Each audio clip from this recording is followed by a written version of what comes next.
Hey, everybody, and welcome to the OHP podcast, episode number 9. Number 9, baby. I'm Drew. I got my buddy Mitch with me here, and we also got our cinematographer Daniel Stark with us. Hello, everybody.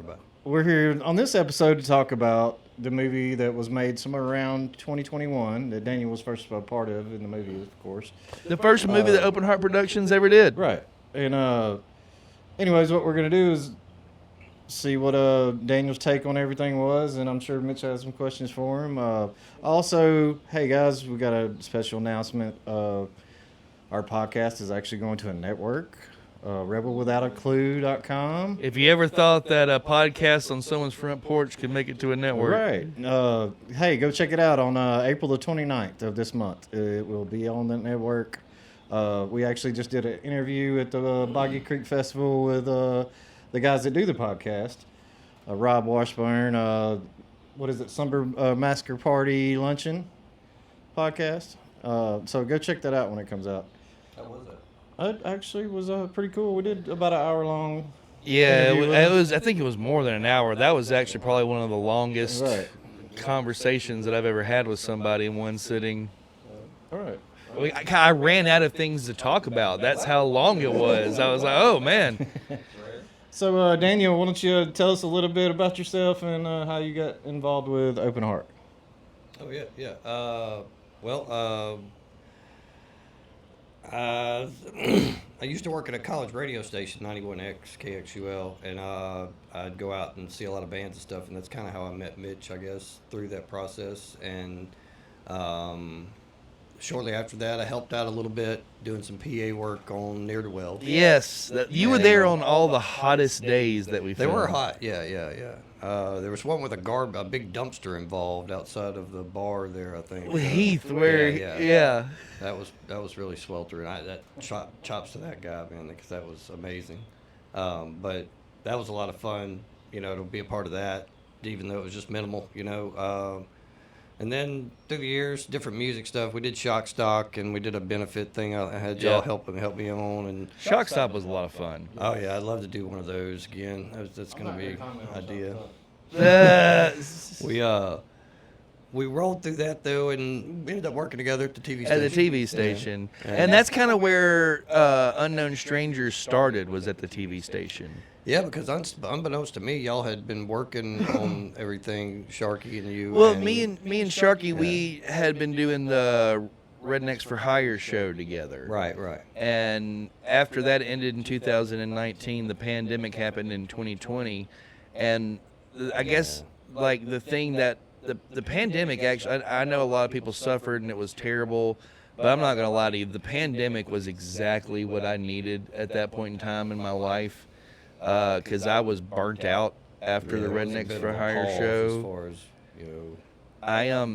I had no drive to do anything, and then the worst part was I had no ideas. I had nothing creative, churning in my. And you know me, not being driven to do something and not thinking creatively. That's just kind of like what I do. Yeah, it's your bag. And so that was the first time that I was just like, man, I don't want to do music. I don't want to do movies. I don't want to do anything. It's like that Sublime song. Yeah. And Sharky came to me at the end of 2020, around October. And I mentioned this before. There's so many times that people pitch ideas for movies to us all the time, no matter where we go. Right. And my response to anybody, anytime they pitch me an idea, is, yeah, man, write a script. And if the script is good, we'll see what we can do. Shoot a scene, write a script, do something. And Sharky was the very first person that I ever said that to. And then, in October, he came to me and said, hey, man, I'm almost done with that script I was telling you about. You're doing that. And he's like, yeah, I got some ideas. I want to tell you about some kills. And he pitched it. It's a cannibalistic serial killer adapting to life in the zombie apocalypse. But we never see the zombies. It's all in sound and walking by the camera. It's a hard sell. But I loved it. I love it too, and I still do to this day, because when y'all had worked that much out, I just remember I was at work one evening, I guess. Maybe it was morning. It had to be morning if we were there. And and y'all came in and asked me to shoot, and I looked up and I was just like a short film, and No, a full length. Sharky was like, no, it's a feature, and I was like, you got to be out of your mind. Yeah. I got a job, kids, bills, and cars, and. Well, see, because that was the thing. It's Whenever Sharky came to me with the script by the end of 2020, not only did he come to me with the script, he said that the idea of making this movie was on his bucket list. Right. He had a bucket list for things that he wanted to accomplish by the time he was 40. Right. And writing and directing a movie was on that list, and he was turning 40 that year. Yes. And so he's like, I got the script, and I have my life savings and some other stuff I've worked out. I got about $25,000. Let's do this. And whenever he handed me a script and said I can get 25 together, I was all in. I was like, yes, let's do it. Let's do it. And then we talked about crew and everybody, and we talked about who we wanted to shoot it. He was actually the one that was like, well, Daniel's up there in his office right now. He's my number one pick of who I would want to shoot the movie and be the cinematographer. And I'm like, well, fuck it. Let's just walk up there and talk to him. So we went and pitched. Right then. Yeah, we pitched you the idea, and he looked at us in the face and said, no, guys, I'm sorry. I can't do it. We're like, fuck. All right, well, appreciate it. Ended up saying I would think about it, and I got home. Like I said, I tell people this story sometimes, and I was like, I might never get asked to do this again, So yeah, and I called you back, I think the next day or maybe that night. Yeah, it was the next. Actually, I think it was the next day at work. Right. Like, Yeah. I would always just stop by your little office most days, and you were like, hey man, I thought about it. I'm going to do it. I'm like, hell yeah, let's go. Right. And this was the first movie that I had worked on that I was not directing. I was just producing it. Well, yeah, but you had a major role to play. Yeah, he did ask me to play the serial killer. Ended up being, the cast that way, but there was a lot of. We talk about serendipity a lot in the stuff that we do, and just the right timing, and just things just falling in place sometimes, even though it might not be ideal or, completely enthralled. As far as excited about, you complete it, and so that's one. There's so many lessons with this. That's why I think it was something that when I said yes, and then from there it was just breakneck speed every weekend. I think. Well, we had pauses through the week, but we because you said yes, it was like in the beginning of 21. Like January or February, whenever you agreed to do it. Yeah. And we didn't shoot until September. So we had it was movement there. Yeah, it was like 7 months of pre-production leading up to it. And I will say this, Sharky was awesome during pre-production. The money came in and he immediately started buying props and costumes. Me and him went up to the airport and then the Chenault Aviation Museum, and I remember sitting down with the Chenault Aviation people and pitching them the idea of letting us use all their stuff, and they were all super cool about it until insurance got brought up, and I was like, well, we can't afford insurance, but we can sign documents saying that if anything happens to us while we're here, we promise not to sue you. Oh, yeah. And so they accepted that. Their lawyer accepted that. That's a game changer. And then pretty much after that, we had full reign. They were very, very generous with the time and the exposure and the access. I really enjoyed the whole aspects of that, because it was my first movie. I'd made a short film with my son before for his for some stuff, and I'd done some other little shorts in college and stuff, but this was my first feature for sure, and on a camera that I just had maybe just a month, bought. Yeah, it was maybe a month with, but it was that we still use to this day. Yeah, it's still around. It's probably going to be one of the BTS ones this time around coming up. But yeah, We moved on. Yeah, We evolved. They step down as their years move on. You know, and they retire them to the little open heart graveyard for the cameras, and We'll put it in the Open Heart Museum. So, as far as your experience together, what did you learn as a team, being your first movie together? well, I had watched Mitch act before, and so I was familiar with that, and just a loose production process, you know, as far as you know what it is, and I, I wasn't for sure he was talking about Sharky's production as far as handling the pre-production. The production, to me, I mean, I across the board, he was always problem solving in some capacity and helping, and he was great. He actually paid a good number of people that surprised me as far as that level of. I would like. It's a goal of mine, really, to be able to facilitate things in that manner, in that way. And so there was a lot of legitimate stuff like that that honestly is stuff that I'm still learning about, you know. And so that whole shooting process being the way it was my first exposure to anything outside of. I've been on a couple of film sets. I'd done some PA stuff in a couple of movies locally. One in Columbia there with the chick from it's called Finding Normal, I think.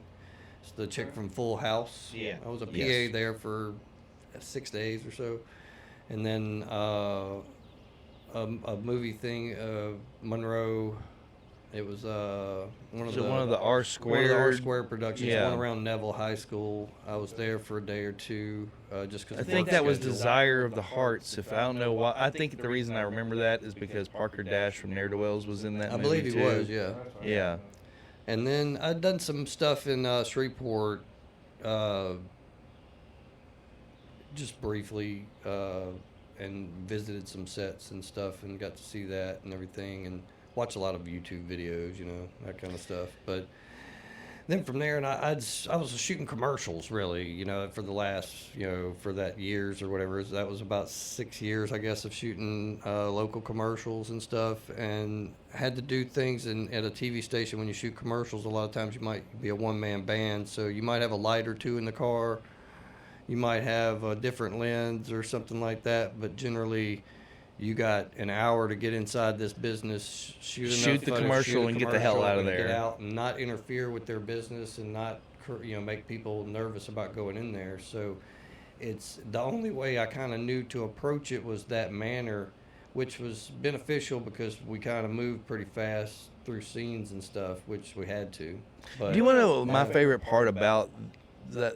Part of the reason why the Unknown Strangers movie means so much to me during that whole process of pre-production and production and editing and everything was that I was reinvigorated in my motivation and my drive and the creativity, like being a part of all of that and getting shit done and realizing, oh man, these goals can be very easily. It's been so long since I'd done a movie, I'd forgotten that how whenever you try, it can be accomplished. You know? Yeah, exactly. And that goes in line with the main thing, even from day one when we finished shooting it or whatever at the end there, and the edit was coming together and stuff. Regardless of any kind of whatevers, I was like, it's done. Yeah, we finished a movie. It's done. It's something with a beginning, middle, and end. And it's entertaining and engaging the entire time, at least to me. Yeah, there's things I want to go back and I've talked to him before about it, and he seemed to be all right. But it's a possibility, I guess, because I had a remaster? It's a re-edit. It's just like it's just changing things around a little bit and adding in the new Star Wars special effects. Yeah, it's the Lucas version too. No, that's also a movie. That's also a movie that we can't release ourselves right now. Well, we can't, and I'll explain that later. He would have to be through his own dealings. But that was also the movie. That was also the movie that we met so many of our actors that have still been with us to this day. The core of just the getting, like you were saying, the core of the getting it done that was the big spark. If somebody were in the woods with embers and rubbing sticks together, and so that was the big spark for Open Heart and the Bogman and everything Yeah. else that followed. Because we were talking about Bogman before before Unknown Strangers was finished. It was lingo, I guess, in y'all's, and I would hear it, but I found out more about it later. But going to, let's see, we went to the was it the Aviation Museum first? I don't know. Didn't we get to Columbia or? No, I honestly think that we did the Columbia stuff that was first, yeah. I think we did the Columbia and all the stuff over at Chris Galvin's trailer and at Ringo's house in Balkanville. Yeah. I think we did all of that stuff first, and I think all the aviation stuff was like the last 3 or 4 Learned weekends. so much. That's my big. People ask me sometimes what's my favorite out of the movies we've made so far and stuff, and I don't. I mean, I love them all in that sense that they're all finished and completed, and we're getting to make the next one. And it's the chase for that. That's my fun, is making the next one, kind of thing. And don't get me wrong, I enjoy them, but it's what did I learn in that time frame, or what did I experience in that time frame? Because each one's a little different. Infinity gem in a glove, You know what it kind of feels like? Like Unknown Strangers kind of felt like. It felt like the demo EP that Weezer made in their kitchen right before they signed and did the Blue album, where it was all still the same songs from the Blue album, but they just recorded it in their kitchen. Just a better version. And it's something I would like another crack at, or I think it's a viable script and the idea and the. I think you. I don't know. I've always been a big fan of once the art is done, it's done. Let it lie. Well, let it speak for itself. I'm not saying like a remaster, or so, I mean like a re-storytelling. I'm just like a different cut, I guess, is what I have in mind for it. Yeah. And it would be something that we've talked about that would be potentially interesting, but it would be a long way off. But I like how it is. There's certain things that there's so much. That's why I love it, because I learned so much in such a little time. And even though, because even the things that didn't work out, we were like, okay, we learned from that, and now we know when we do Bogman, we'll do that differently. Even though we were rushed into kind of having to start Bogman later, a lot of those contingencies came out, and they worked out a lot better in our favor, especially because it was at a similar pace. I guess we had that weekend kind of thing going, and those are beneficial. But it was wonderful. You did a bang up job as far as I always thought the Frank character was a hard sell in itself, with all the creating zombies. And I feel like with the sound, I think we did a good job, but with the sound re-edit in a sense in some places, and reinforcing the zombie presence, that's something all the actors really kind of did for the most part in places where they reacted to something that wasn't there to scare them. Yeah. And I thought they all did pretty well at the level at which we were and are at times. That's something that I feel came together. A lot of angles were forced. Because of, for one, it's it's daytime. It's supposed to be night. For two, it's can't show cars driving by on the highway out there. You can't show planes flying in the sky. You can't show people. Yeah, you can't. So a lot of angles that were shot. There's like that one shot where you throw dude out. And then you come back, and it's just that one angle with the sink in the way for the whole scene, pretty much. And that's because the other angle ended up, you could see that it was daylight outside. Broad daylight. And the lighting shift, that's one of the things, too, was rushing through in between scenes without prepping the area, your set right. We left, and we were rolling too, and we were doing good, and I thought we were going to keep going to the rest of this scene, but we end up for some reason or another having to cut and go do something else. Maybe somebody was leaving or something, and we cut with you rolling underneath the the plane. Yeah. And then when you come up on the other side of the plane, it's just a The next day. Yeah, it's like It's a the next completely day. lit room. You know, it's just totally differently lit. Camera looks different and everything. It's so because we had to pick up shooting that scene later, and I made the mistake of not correcting Using the the light. same. We didn't. Well, another thing too is earlier it was we didn't use the same camera whenever we came back for the reshoot. We used that other smaller camera. Yeah. That was. And so it was the second half was shot with a completely different camera, and they were like, "Oh shit! Well, we can't go back, so this is what we're using."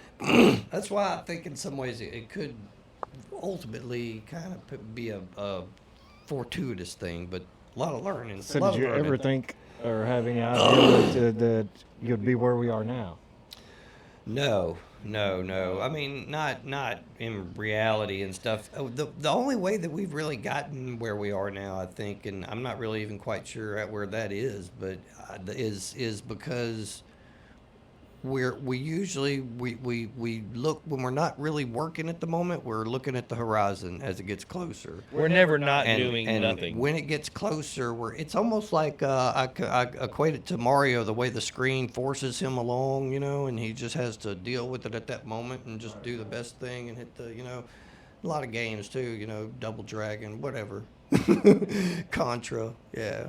Those that style of stuff. So we accomplish like many goals, and you don't really know how far you've come until you maybe get a chance to look back, you know. So not really, but I'm glad that we're still doing what we started we're still relevant. out. And once you do the impossible in a lot of senses, or whatever, what you deem impossible in a lot of ways, or improbable or whatever, then you know, it's a little easier to do it again, you know. Now, Sea of Madness was harder in a lot of ways, in different ways, but than Bogman, and just as Bogman was harder than the effort maybe is what it is, but somewhere that balances out, you know. It's like I've watched a lot of interviews with well-known filmmakers and cinematographers, Deacons, and De Palma and things of that nature, and Raimi, of course, and it's funny when you're watching something and at just the level we're at, you're concerned about something so much, and you watch a video of one of them talking about the exact same thing and how they just don't care. Yeah. And you're just like, oh, that's so awesome. What I like about it once I started doing this with you guys is now that I watch any show or any movie, anytime they fuck up, I've noticed it. I know, yeah. It's just like it's there now. Well, that becomes an art in and of itself. Yeah, it because does pull back the fourth wall.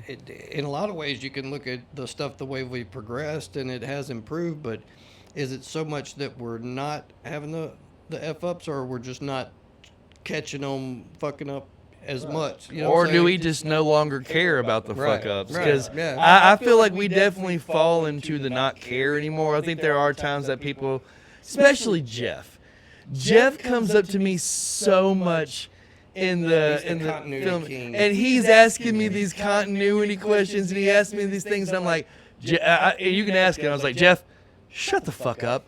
We're just shooting the scene, dude. Stop asking these questions. The stuff involved. Let's see who we had. Now that was the first movie that we had Ben, Chrissy, the incomparable Marcus. This was that. Listen, Marcus's performance on Unknown Strangers may be the best acting performance that he's done in any of the movies. That core center part with the scenes When he's losing his mind in the. That's a good scene. It was pretty awesome. I did. I love him as Mayor Rafferty. He does some great stuff. And the 1800s Mayor, I think that might be my second favorite performance of him is Susie Joe Rafferty Mayor. But to me, like, I remember, because like the thing about Marcus is, Well, Unknown Strangers was. Go ahead. Sorry. Go ahead. like he. Besides from like a commercial with you, he had not done any acting. He hadn't done plays. Most all the other actors came from Strauss Theater, so everybody had a certain amount of many years of acting experience. and Marcus came in as a dark horse gem that had done Yeah, I had to nothing. kind of and convince Sharky to go with him because we had talked about him for he one wanted role. that character to be a Latino gentleman, Right, that's what it was. Yeah, we just couldn't find anyone. and we couldn't find in one. the timing that we had. Yeah, A lot of that cast was kind of assembled in a not a panic or anything, but they had some last minute changes like that because he had one fellow that was supposed to play that role. yes. He was talking to the gentleman that passed away here recently that did the voice of That's right, it was him. from King of the Hill. Yeah. I don't remember what his name was exactly, but Sharky had been talking to him about playing that character, and it just didn't work out with his schedule because Sharky had the money to pay him, and he was going to spend the money to get him. But it just didn't work out. Yeah. And then you were like, hey, well, what about my buddy Marcus? Well, Marcus had, he came out and read some lines for the role that Ben ended up playing. Yeah, Jack Casey, he and, read. And Marcus did well, but y'all liked him more as the Mechanic. mechanic guy, Yeah. the airplane mechanic guy, and which He it worked shined out in that movie. Not did, only yeah. like the scene with him going crazy and the thing, but whenever they were all sitting down at night talking, and the he nighttime gets stuff. Yeah. and he got like real with like seeing dead kids and stuff. Like his acting in that was just. Still, even Ben was like, his acting was so good it helped propel me to do a better performance. And this was his first movie. He's just you got know? this. He's got a glow and a feel, A charisma. It's a field around him that if you're within the radius of or whatever, you just kind of like you go with it. And he tries so hard, but he's such a perfectionist in his mind before he even does stuff. He's already done it, I guess, in a sense, in his brain 3 or 4 times, to where it's maybe not the same version, but it's that effort, you know. And we really hinder that process because, like, especially like the Rake investigation movie, whenever he showed up on set to film, that was the first time he saw the script. So he'd be like, well, I guess I'm going to go out to my truck real quick and learn these lines while y'all set up the cameras. I'm like, all right, man, you're going to do great. Well, it's the lines are phenomenal as well, but for instance, shooting the scene where he loses it in the middle of unknown strangers, his character is trapped in a building with zombies outside and has been for a long time, so it's a little montage of him passing some time for a while and stuff, and he goes a little crazy and talks to himself a little bit and has multiple hymns and that he reflects with and parties with, and he pulled that off, but when the multiple thing wasn't necessarily in the script. We were shooting that, and we got in a thing to where we had a shot, and I saw him in a chair, and there was a line of chairs. It was a couple of chairs that came out of the plane that we have that were sitting next to each other, and they were in pairs. And so we kind of like shifted them away to where they were in a staggered line, so you could see each person in each one and crop them out and later. And so when we started to do that, he was exhausted. We had been shooting in that hot, And it's hot. It was so hot in there. airplane hangar. We couldn't turn on the air conditioning. They had air conditioning. We Yeah, I just think he couldn't poured turn it on. water. He chugged the water and poured a little bit over his head and stuff and was sitting in a chair, and he thought we were done. And he was like, oh, good. And I was like, hey, man. One more scene. I need like 5 more minutes with you. I need you to 5-10 more minutes. And he was like, like this. And I actually used that reaction in the edit later because I needed that position. And that was his real, Oh, I got to keep filming. and so not 30 seconds later, though, dude, he's Energy's right bam, back up. right back He's in it, doing the going, ideas. going, just working. And he's giving you ideas the whole time. He's like, oh, I can do this. I can do Improving. this. Sometimes you got to try to turn the faucet off. Like, all right, Marcus. All right, yeah, you already gave me 3 really good ideas. Stop giving me more. Right. Yeah. He was. Yeah. It was So fun. That was as a far blast. as Unknown Strangers go, and being the first movie you guys did together, the stuff outside, Oh. that was so fun. The stuff near. is the there any kind of stuff. tips or anything you'd give upcoming filmmakers for their first time? Man, just plan everything in filmmaking in my eyes, and I'm sure everybody kind of knows this in a sense, but it all boils down to time and money. And if you don't have money, you still have time. If you don't have money, you still have other things that you can use to, accomplish your goal. And you don't have to have money to finish your film. I would say if you're doing your indie, your short, your film, your own script, your own story. Me personally, I would say write small as far as characters. Write to shoot it. Yep. Write to be able to if you know that you can score 5 people to act, then just write 5 characters. Yep. If you know that you have 3 2 people locations that you can for sure go to, write those locations if and you do know that. those locations and you can nail those, write what you have or what you know, and that way you can pull it off. And we essentially did. Sharky was, I think except for. Well, no, we were able to pretty much nail down a good, solid location that I enjoyed shooting at. Yeah. All those for Unknown Strangers. The police station in Yeah. Lansville. I mean, I think during pre-production and production itself, Sharky was an immaculate director. Like there was other duties that befell upon him at times and stuff that sometimes the slack. But we had a good cast that knew the script and. To me, shit didn't start going awry until post-production.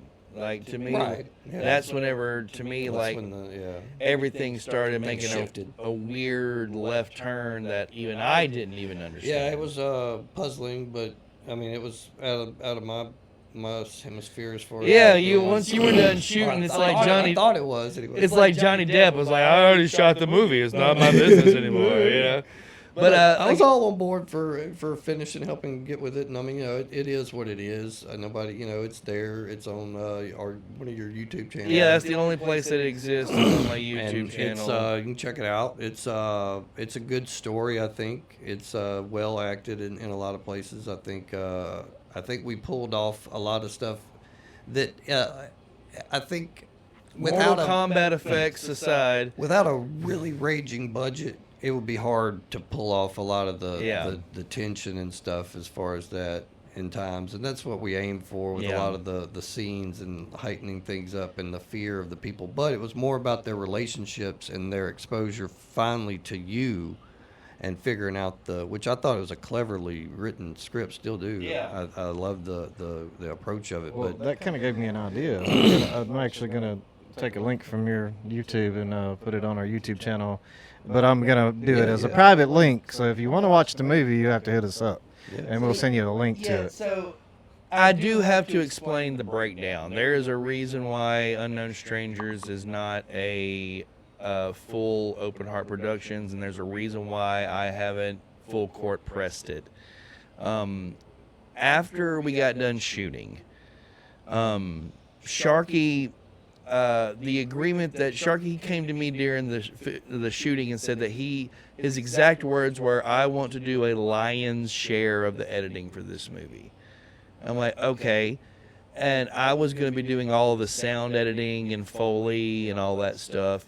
And once we started looking at footage, we had made the decision that, okay, Sharky, you work on editing everything that's inside, and because of the sound issues, I'll edit everything that was outside.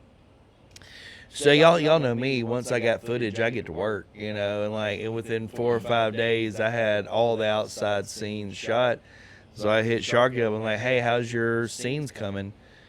He's like, oh man, I started writing the script. I'm like, wait, what? He's like, dude, I had an idea for this TV show. I'm already 3 episodes in. I'm working on the 4th screenplay right now. I'm like, oh, okay, because I get it. Sometimes you can't control when the creative juices flow. So I was intrigued. Like, all right, well, what's the show about then? Since I'm still over here editing the movie, like, what are you working on? And the show that he pitched to me was exactly Nathan Fillion's The Rookie. And I told him that. I said, Sharky, I think you need to stop what you're doing and go watch The Rookie, because everything you just said to me has all happened on that show.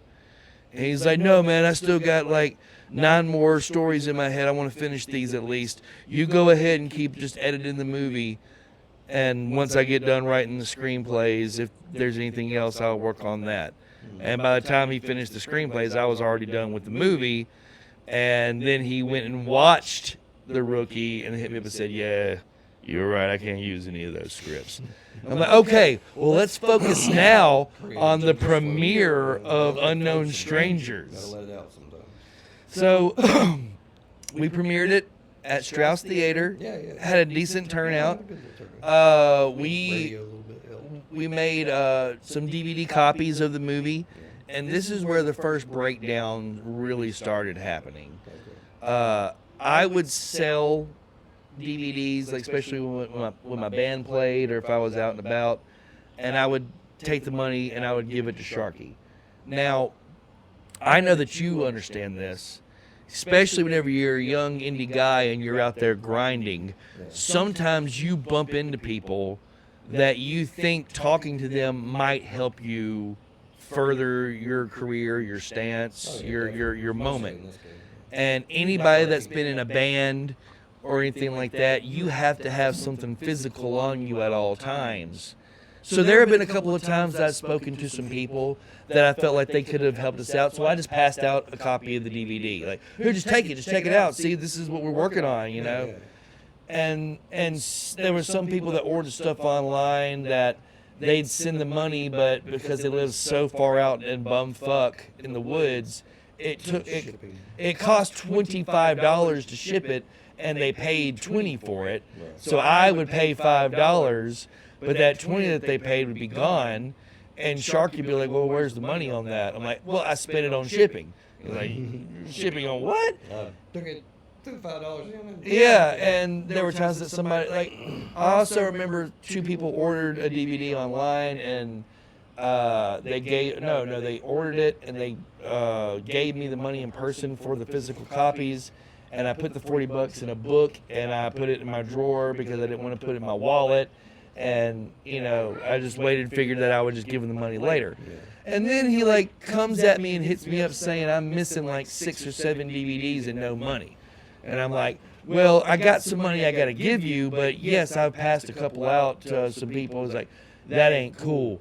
You know, and I'm like, well, I'm trying to help further the goal, the dream, the thing. Sometimes you got to give a couple of things. I can't tell you how many Bogman DVDs that I've given out for free that worked, that the right person got it. And he made such a big deal about that to where he said, Mitch, I trust you with everything except money. And I'm like, bro, 12 years we've been in foxholes together, and if you have to say I trust you with everything except or asterisks or everything, that means you don't trust me. And then he started malingering on any Bogman stuff and saying that I've done my last free shoot. I've done my last this, that, and the other. I'm not doing this and that. In fact, I got another shoot that's coming around the same time that y'all are doing Bogman. If that one works out, I'm going to go do that because I can make that money. And once he said that, I'm like, all right, it's obvious that me and you aren't going to be able to work out anymore. And that was pretty much kind of the way I left it. I gave him the money. I gave him the receipts for the DVDs that I'd shipped and everything. And I just was kind of like, I kind of think this is fucked up that this is the way that it is, but all right. And me and him have not really spoken ever since then. And the reason that Unknown Strangers is the movie that it is on the post side is because the way I looked at it and the way I conveyed it to him was, okay, Unknown Strangers is your movie. You wrote it, you directed it, you paid for it. This is your film. I am not going to try to make any money off of it. I am not going to try to exploit it in any kind of way. You take your movie and you go grind and make something happen for it. I'm going to do my movie Bogman, and I'm going to grind and go try to make something happen, and we'll see who does what with which. And when people, he had access to the footage and stuff too. As far yeah, as he has all everything. the footage and stuff. So. And when people ask me, well, why won't you release it? It's because it's not my movie. Yeah. And it's not my business. Right. You know, like that's him. Go talk to him. If he wants it out there, he can go get his own deal and make it happen. Yeah, and I mean it's unfortunate. There's a lot of things like about that I wasn't really completely aware of at the time and stuff. But a lot of it, I don't. The time when we started before we shot Bogman, I guess Jacques and his kids were going to be involved in those roles. So the split happened, there's a lot of things that shifted, and they were, I think, by the time we had started shooting, I think they had already moved. Didn't he move to, or at least Jacques anyway? Did he move to Oklahoma or something like that? I don't know. So. Well, think they're still here. Well, there was another job that I don't know they were on or something, but I don't blame anybody. It was a film job. Yeah, I don't blame anybody for going to work make money. So I mean, I don't have a problem with that. So it's open arms, open eyes again. As far as that, but I mean, it was unfortunate because of he's a great writer, great guy. I don't know. Everything moves in circles. In all honesty, if I'm being 100% honest, I do miss the motherfucker. Yeah. Because I talked to him not too long ago after I lost my job. Yeah. I talked to him briefly, and we called and talked. So we keep in touch over time.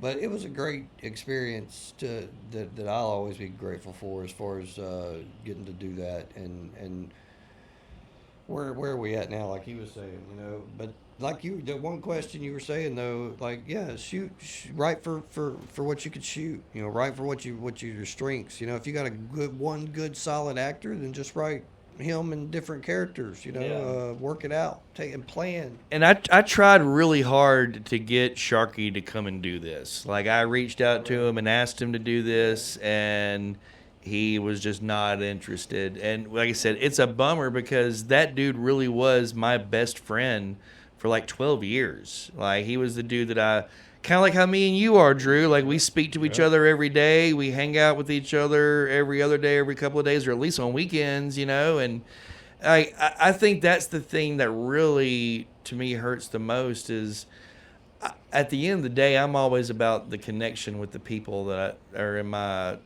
orbit, and we had such a really good connection. I miss that connection a lot of the times, and who knows, maybe one day in the future, he'll be willing to, come to the table and we can talk and do something. I don't know, but hey, we still got a whole lot more fun to have. yeah, we got a whole lot of life left. I'm just There's saying. all kind of stuff, ideas, or that's the thing now. Like you were saying earlier, it's like I don't know. I don't find now. I'm not great ideas are great ideas, but ideas themselves aren't too hard to come together.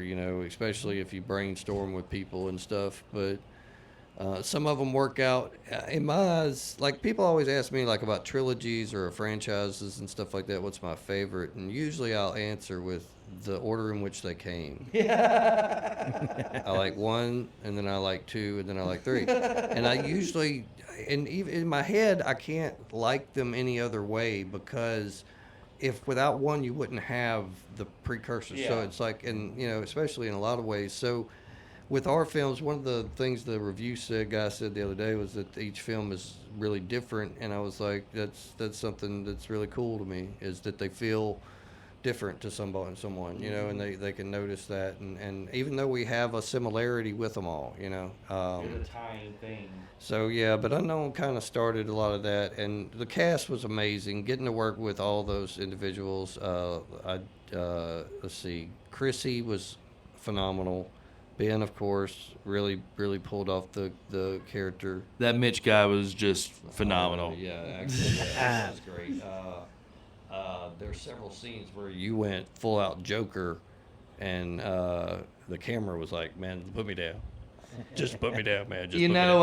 Actually, here's another little funny story. The actress that played Debbie, Megan, the blonde-haired girl, me and her were pretty like good friends, or affectionate acquaintances or whatever. And after the scene where I choked her to death and talked about eating her baby, she never looked at me the same ever again after that. Like A trauma debt owed in some way from that. That was an intense scene there. The shooting of it, definitely. Who else? Marcus, of course. Eddie, we burned his eyes out.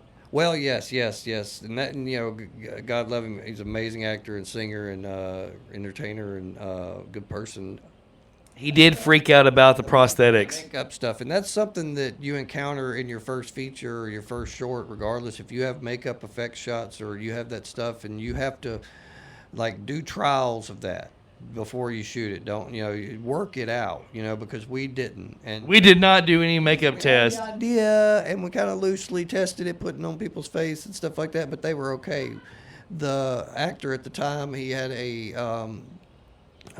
I guess a claustrophobic kind of reaction. Yeah, the second that he could no longer see, he kind of just lost his We mind. had to put a plastic prosthetic kind of cover over his eyes, and he was just going to be on the floor, I think, but he reacted, so we had to get that off and plan some other way. We had to, Bug's Life is a really cool movie. It's my favorite animated movie of all time. And Awesome. I didn't know that. Me either. only because it's just the one of them. I don't think there are any more Bug's Life. It's just Bug's Life. There's no more sequels. It's just, I love that about Bug's Life. So as far as I know, anyway, maybe there's I don't know, but there's a part in Bug's Life where the bugs are walking and everybody's like, there's a leaf in the way, and everybody's freaking out, and one bug's like, hey everybody, we're gonna go around the leaf, and everybody's like, well, around the leaf, that key scene, and another one later where he says, this is our life. It's not a lot, but it's our life. It's our lot in life. So putting those two things together on a film set, you use that quite a bit. I do think that that's probably one of the perfect analogies of Open Heart Productions. Is we're in a line, we're doing it, something just falls in the middle of it. It's okay, everybody. We're going to walk around it, but we're not supposed to do it that way. Like, who gives a fuck? Hey, but you hear it right here, man. When they did Unknown Strangers is before, way before I came along. But if you want to check it out, like I said, I'm going to put a link on our YouTube channel. It'll be under playlists, under Open Heart Movies Out Now. But it'll be a private link. So if you want to watch it, just hit us up on Messenger, on Facebook. You know what? We can make it public because it's public on my channel too. Okay. I mean, none of this is monetized. We're not making any money off right. of this. Okay, So you're right, yeah, we'll you're just give it to you. Fuck it. Okay, y'all just go to our YouTube channel, look under Open Heart Movies Out Now, and it'll be down there. Also, you can check us out on Facebook, TikTok, Instagram, and of course our YouTube channel. And you can also watch The Bogman, Sea of Madness, and The Rake. The Rake. They're all out right now. Most of them are on all your free platforms like the Tubi, the Gago, Fandango, the CW app, Amazon Prime, all that stuff. But hey, check us out. And the next episode, we got Benjamin Gross with us. And we might try to get Marcus. Yeah, of course. Yeah. So hey, see you next time.